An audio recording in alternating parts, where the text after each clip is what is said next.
જૂનાગઢ ભાજપની વિજય વિશ્વાસ સભા યોજવામાં આવી। મહાનગરપાલિકાની ચૂંટણીને લઈને સમાચાર। ભાજપની વિજય વિશ્વાસ સભા યોજવામાં આવી। સરદાર ચોક ટાઉન હોલ પાસે યોજવામાં આવી હતી સભા બાદ રેલી સ્વરૂપે ઉમેદવારો જશે ફોર્મ ભરવા માટે। જૂનાગઢ મહાનગરમાં ઇન્ચાર્જ કમલેશ મીરાણી, મુકેશ દોશી, જૂનાગઢના સાંસદ, ધારાસભ્ય સહિતના નેતાઓ ઉપસ્થિત। મોટી સંખ્યામાં કાર્યકર્તા ઉમેદવારોના સમર્થનમાં પહોંચ્યા। થોડીક જ વારમાં સભા બાદ તમામ ઉમેદવારો એકસાથે ભરશે form. Story report by Paresh Buddhbhatti. ને જેને નસીબમાં જ લખીને આવ્યા, ત્રણ વાર સંસદ બન્યા। રાજકારણમાં પણ નસીબ બહુ મોટા કામ કરે છે। નકરી હોશિયારી કે એવું કામ નથી કરતું, પણ નસીબ પણ કામ કરે। એવો મારો નાનો ભાઈ રાજેશભાઈ ચુડાસમા, શહેર પ્રમુખ પુનિતભાઈ, સંજયભાઈ કોરડિયા, મુકેશભાઈ દાસાણી, કમલેશભાઈ મીરાણી 4 વાર કોર્પોરેટર બન્યા અને એને કામ કરતા હરેક માણસોએ જોઈએ। જૂનાગઢમાં એકવાર નિલેશભાઈ કહેતા હતા કે મારા વોર્ડમાં મૂક્યા હતા, એ હોઈ જાય પણ આપણને ન હોવા દે। કોઈ સંજોગોમાં તમારે બધા જાગવાનું, એ પણ ફક્ત સવાર સુધી જાગે। એવા આપણે નસીબદાર છીએ કે આપણને કમલેશભાઈ મીરાણી જેવા મળ્યા। જેને ટિકિટ મળી એ બધાને હું ખૂબ ખૂબ શુભકામના પાઠવું છું। ત્યારે પણ ભારતીય જનતા પાર્ટી જબરજસ્ત રીતે અત્યારે આખા દેશની અંદર કેવી વાતો થતું હતું। કાશ્મીરની જે વાતો થતી હતી, હરિયાણામાં વાતો થતી હતી, મહારાષ્ટ્રમાં પણ મોદી સાહેબ, અમિતભાઈ શાહ સાહેબ અને નડ્ડાજીની ટીમે જે કામગીરી કરી, આખા દેશમાં મોટામાં મોટી પાર્ટી આપણી છે। જેમ ઓલે વખતે આપણે 54 સીટ લઈ આવ્યા હતા ને, આ વખતે પણ એનાથી 2-3 સીટ વધારે આવવાની એવી મને પણ ખબર છે। સ્ટેન્ડિંગ કમિટીના ચેરમેન હરેશભાઈ, પુનિતભાઈ, અમારી આખી કોર્પોરેશનની ટીમે જે કામ કર્યા જ નહીં, જમીનમાં 700 કરોડના કર્યા છે। 350 કરોડની ભૂગર્ભ ગટરનું કામ પૂરું થયું। 350 કરોડના બીજા પાઇપલાઇન જોડવાના સરકારે પૈસા દીધા। 200 કરોડ રૂપિયા પાણીની પાઇપલાઇનના આપ્યા। ટોરેન્ટો અડધી જગ્યાએ ટોરેન્ટોના પાઇપ ફિટ થઈ ગયા ને ગેસ ઘરમાં આવવાનો ચાલુ પણ થઈ ગયો છે। તમારે જવાબ દેવો પડશે। અત્યારે તમે રાજકોટ સુધી જાઓ, કેમ 3.5 કલાક થાય છે? 6 લેનનું કામ ચાલુ છે। તો કામ જોતું હોય તો રાહ પણ જોવી પડે, અને પછી શું થાય, પોણી કલાકમાં તમે રાજકોટ પહોંચી જાઓ। ગુજરાત આખાના જેટલા રોડ છે, જૂનાગઢમાં પણ અત્યારે બધી જગ્યાએ કામ ચાલુ છે। હું મુકેશભાઈ દોશીનો આભાર માનું કે 40 કે 50 જણાની ટીમ લઈને આવ્યા છે અને આ લોકો અહીંયા જ રહેવાના, એટલે હરેકે દોડતું રહેવું પડશે। બધા અનુભવીઓ છે, 5-5 વાર, 6-6 વાર, 7-7 વાર ચૂંટાયેલા પણ સભ્યો છે અને કામ કર્યું હોય ને ત્યારે મત આપતા હોય। એમને કંઈ મત ન આપે માણસ, પૈસા ઓછી ના આપે પણ મત ન આપે। મત લેવા નહીં, તમારું દિલમાં સ્થાન હોય તો જ મત મળે। ફરીને બધા જેટલા પણ સભ્યોને ટિકિટ મળી, નથી મળ્યા એને પણ નારાજ થવાની જરૂર નથી। પાર્ટી ગમે ત્યાં ગમે એ રીતે પણ તમારી પાસે તમારો મોભો વધે એવું કરે છે, એટલે બધા એક થઈને કામ કરીએ।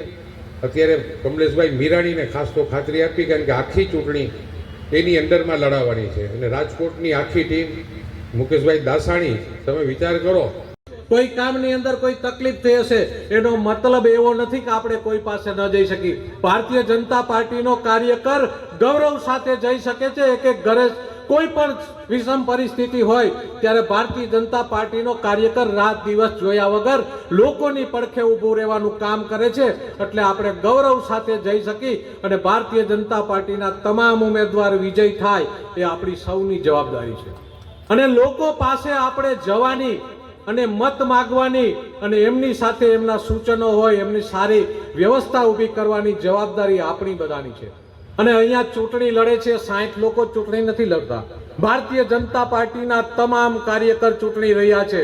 આ દેશના પ્રધાનમંત્રી, આ દેશના રાષ્ટ્રીય અધ્યક્ષ આપણા અમિતભાઈ શાહ અને ઘણી વખત કહે છે કે આ દેશના વડાપ્રધાન તરીકે ભારતીય જનતા પાર્ટીનો પેજનો કાર્યકર હોય ને એ પણ દેશનો વડાપ્રધાન છે। એવી તાકાત કોઈનામાં હોય તે ભારતીય જનતા પાર્ટીના કાર્યકરમાં છે।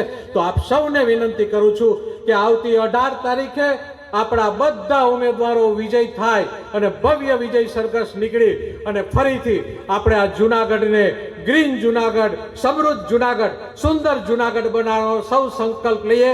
આભાર। લગભગ ઉમેદવારોના નામ જાહેર થયા, એ તમામ ઉમેદવારોને ખૂબ ખૂબ અભિનંદન આપું છું। સાથે સાથે આ એક જવાબદારી મળવાની છે। હજારો કાર્યકર્તાની વચ્ચે 60 ઉમેદવારોની પસંદગી થઈ છે।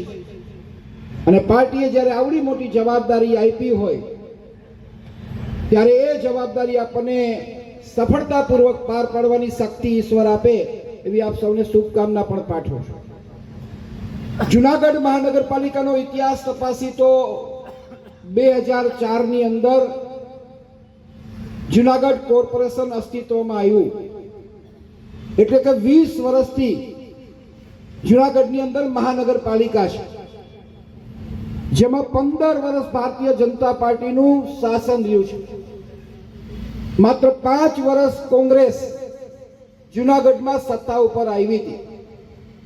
હમણાં જ હું આદરણીય પ્રદીપભાઈ સાથે વાત કરતો હતો કે શું લાગે છે આ વખતનું વાતાવરણ, ત્યારે પ્રદીપભાઈએ ખૂબ સરસ વાત કરી કે આ તો વન સાઇડ ચૂંટણી છે.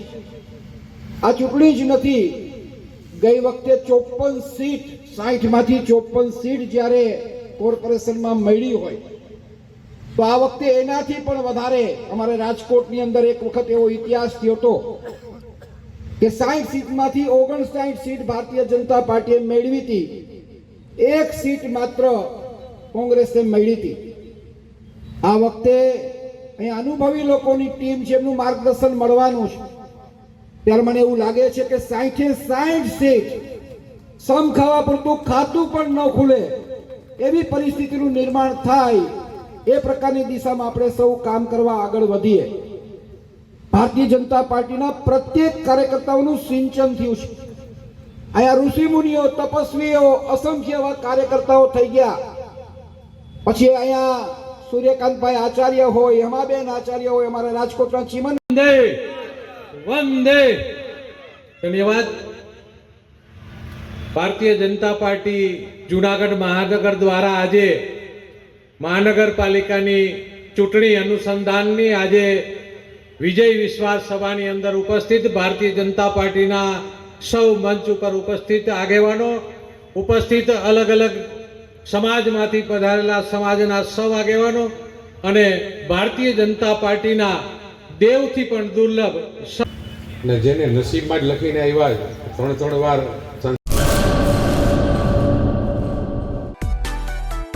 માં motor driving, safe and sure driving.